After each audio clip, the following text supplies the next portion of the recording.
আসসালামু আলাইকুম। আজকে আমরা দেখব ফেসবুক প্রোফাইলের কিভাবে স্ক্রিনশট নিতে পারবেন এই সেটিংসটি করলে। এই ভিডিওটি দেখলে আপনি নিজে এই সেটিংসটি করতে পারবেন। যারা আমার ইউটিউব চ্যানেলে নতুন, প্লিজ ইউটিউব চ্যানেলটি সাবস্ক্রাইব করে দেন। এর জন্য প্রথমে আমরা ফেসবুকে যাব, তারপর প্রোফাইলে যাব, পরে তারপর প্রোফাইলের উপর ক্লিক করব। তারপর আসবে turn off the profile growth, ওখানে ক্লিক করব।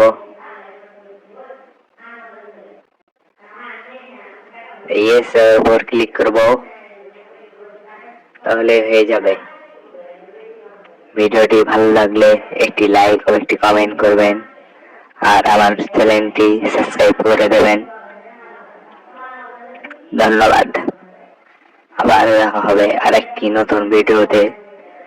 ভালো থাকবেন।